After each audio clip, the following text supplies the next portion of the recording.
seems to be no difficulty in moving around it.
Hello, you're joining us for Around the World in 80 Telescopes, a live 24-hour webcast that forms part of the 100 Hours of Astronomy event for the International Year of Astronomy.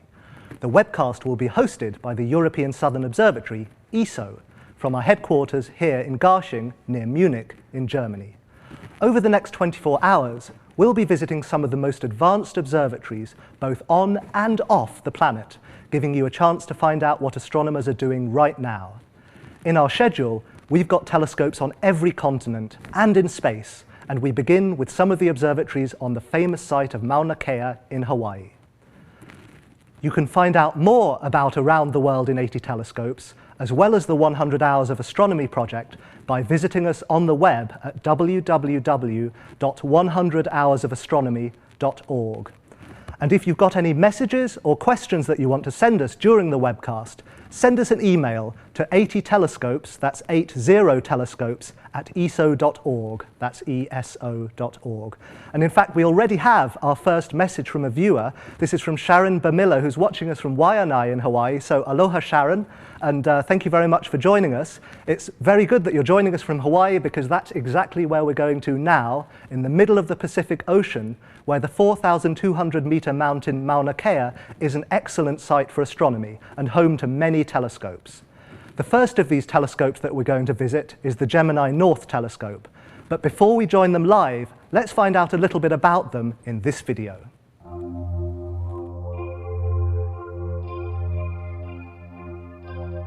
Exploring the universe, sharing its wonders. These words capture the purpose and essence of the Gemini Observatory, where two identical telescopes explore the universe from both hemispheres of our planet. Gemini's history is one of international cooperation and collaboration. During the last decade or so of the 20th century, what was known as the Gemini 8-meter telescope project began when a subset of the 7 countries that now comprise the Gemini Partnership started planning for the next generation of large telescopes. Today, the result of those efforts is the Gemini Observatory.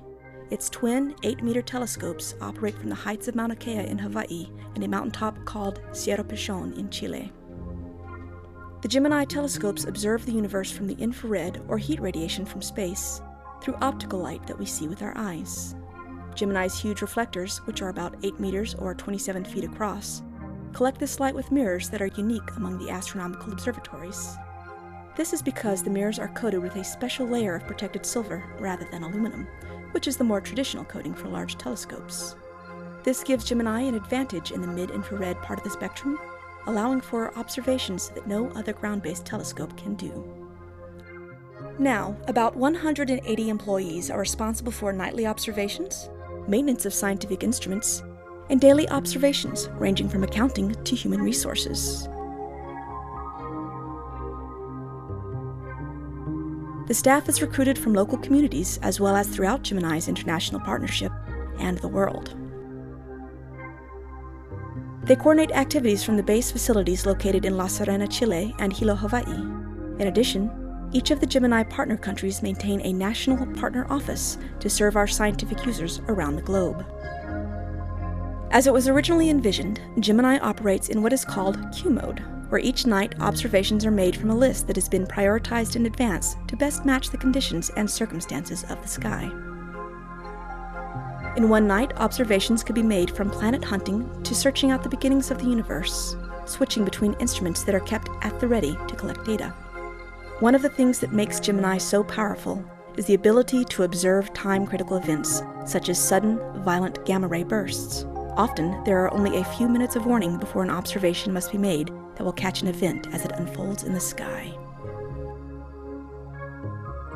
Gemini also excels in the search for and characterization of planets in orbit around other stars. Using technology that removes distortion caused by turbulence in our atmosphere, Gemini is able to study those exoplanets at extremely high resolutions. Both Gemini telescopes are equipped with instruments capable of dissecting the observed light radiating from these distant worlds. To accomplish this, Gemini has moved to the forefront of development in adaptive optics technology. This allows the current generation of large telescopes to see the universe with unprecedented sharpness. Adaptive optics uses deformable mirrors to cancel out the atmospheric distortions that bend starlight. On several nights each month, the dim glow of a yellow-orange sodium laser can be seen propagating into the sky from Gemini North facility on Mauna Kea. It's creating a laser guide star in the sky. This artificial star is used as a reference source for adaptive optics systems on Gemini instruments. A next-generation adaptive optics system, using 5 laser guide stars, is nearing completion at Gemini South in Chile. It is called Multi-Conjugate Adaptive Optics, or MCAO. MCAO is at the heart of the technology required for the next generation of large telescopes that will have mirrors 30 meters or more in diameter. Gemini Observatory engages students and the public in each of its host communities through an extremely active education and outreach program. Events like the annual Astro Day Chile and Hawaii's Journey Through the Universe bring the excitement of the observatory's discoveries to learners of all ages. Whether it is studying the violent cores of active galaxies, looking at planets around other star systems, or even the worlds of our own solar system, Gemini continues to explore the universe and share its wonders with the world.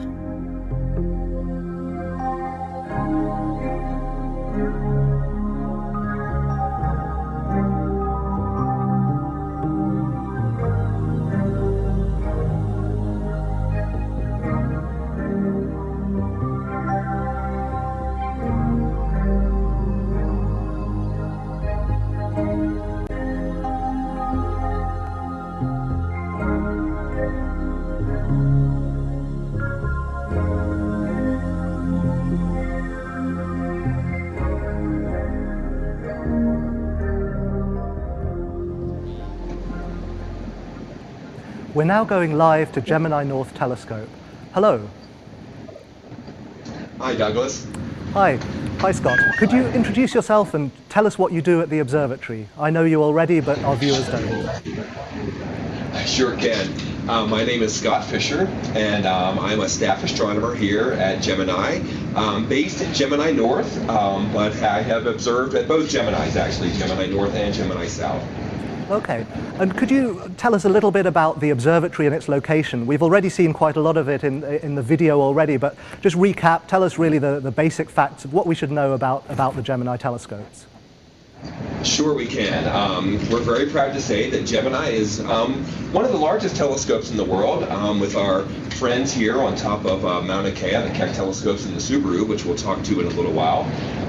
We have 2 telescopes, as was mentioned in the in the intro video, we have one here in Hawaii. We're on the big island of Hawaii, actually, on top of Mauna Kea, which is a dormant volcano about 4,200 meters tall, or just under 14,000 feet tall, actually.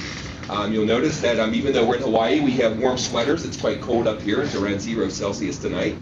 And in Gemini South, we have a twin telescope, which you'll hear from towards the end of this great event, down in Cerro Pachon, down in central Chile. Our telescopes have mirrors that are about 8.1 meters across, which is about 27 feet. So again, some of the largest in the world that we're working at here with. And both Gemini North and Gemini South are practically twins of each other. They have the same size mirror and so on.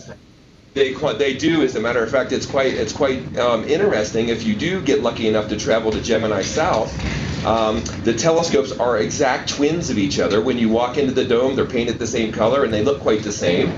There's one difference these days now, and that is we have a laser system in Gemini North called a normal laser guide star system. But in Gemini South, we have a much larger, sort of more complicated system, which is called multi-conjugate adaptive optics, and that's going to come online in the next year or so. So there are a few small differences, but the telescopes really are twins of each other, just like Castor and Pollux, if we may say. Absolutely. So that must be where the name came from, of course. That's where the name came from, indeed. And so you presumably have your telescopes in the northern and southern hemisphere to allow you to see all of the sky with a pair of telescopes. So what do you do once you've got this wonderful view? What kind of astronomical research are you doing at Gemini? And perhaps you could share some of your favorite highlights with us. Oh, sure we can. First of all, you're exactly right. Of course, there's a whole half of the sky that we can't really observe from up here in the northern hemisphere, and so it's a great advantage to Gemini to have one telescope in both hemispheres. We get full sky coverage for all of the astronomers in our partnership. And then, as you saw in the movie, we're an international partnership, and we have folks from all over the world that can apply to use Gemini. And as you can imagine, when you have astronomers from all over the world, we like to work on many different projects. We're what we call a community telescope, in the sense that we make observations for our communities, and it really spans the range from things right close to home. For example, tonight we're observing Titan, which is the moon of Saturn, of course. And we just made some observations of Titan. Well, gosh, right now, behind me, you can see my two colleagues are actually observing tonight, and they're observing Titan right now. So we observe things in our own solar system, planets, asteroids, comets. But we also like to move our way out, too. We make observations of, for example, my own specialty is circumstellar disks. These are the disks that we think that the planetary systems like our own have formed out of. And we even move farther out than that. We observe star clusters, let's say even the globular clusters around the Milky Way. We, of course, like to observe external galaxies, some of our own favorites, M81, M101, galaxies like that, and maybe even a few that you haven't heard of. And but we're happy to say that we sort of run the entire spectrum, and we also like to observe objects on the other side of the universe, in particular things like quasars, gamma ray bursts, clusters of galaxies, and that sort of thing. So how far away are David, these things when they're so distant from us? Oh gosh, they're so far away where it doesn't even make sense to start talking about miles anymore. We start talking about something called redshift. And this is really how you measure sort of things that are on, honestly, the other side of the universe. You can easily detect objects with Gemini, and of course other big telescopes like Gemini. We can detect objects that are 10 or 11 billion light years away. Honestly, right on the other side of the universe. And so this means then that the light that we detect today at the telescope has taken 10 or 11 billion years to reach us. So of course this is one of the things you'll often hear people say, that a telescope is effectively a time machine because we're seeing these objects as they were 10 or 11 billion years ago. Exactly. As a matter of fact, at the opening ceremony for the International Year of Astronomy in the U.S., there was an observation made of the Pleiades, a star cluster, which I think maybe most of us know about. And it turns out that Pleiades are just about 400 light years away. So the light that we're detecting with our eyes and with our telescopes like Gemini now, when we observe the Pleiades, actually left those stars about 400 years ago. So it's a nice parallel with the 400 years of astronomy. So basically, the light has been traveling ever since Galileo first turned his telescope to the heavens. Exactly right, sir. And you talked a little bit about how Gemini is a community telescope, so you have lots of different nations involved. How does someone actually get to observe with it? Oh, no, that's a real good question. As a matter of fact, it turns out that any astronomer from any of the 7 countries in our partnership, what you do is you actually apply to use Gemini, and the way you do that is you write a proposal. And the proposal is, well, let's say maybe around 7 to 10 pages, kind of like a book report, but a little more detailed.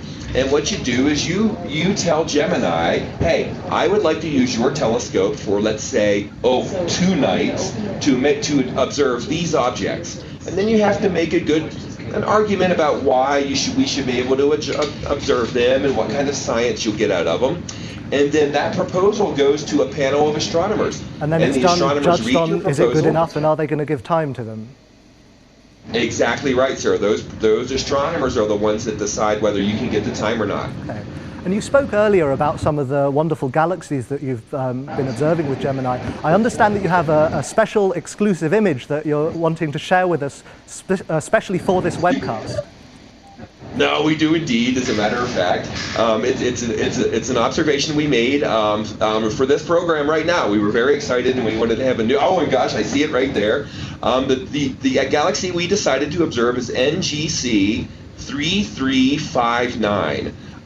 It's a pretty well-known galaxy, and beautiful. We can see a beautiful picture of it. You can see it's a spiral galaxy, and 2 things really make this one stick out and sort of made us want to observe it. One is in the very center of the galaxy, you can see what we call a bar, and what that means is it's a little, instead of having the curved spiral arms go all the way into the very center, they kind of go into the end of this bar. It looks kind of white in the image, actually. And what's very interesting about that is we think that our own Milky Way galaxy, the galaxy that we live in, has a bar that looks very much like that one that you can see there in that external galaxy, NGC 3359. Another reason this galaxy kind of is sort of special is that if you looked at that picture, it has many, many of these beautiful little light red spots around it, so particularly in the spiral arms.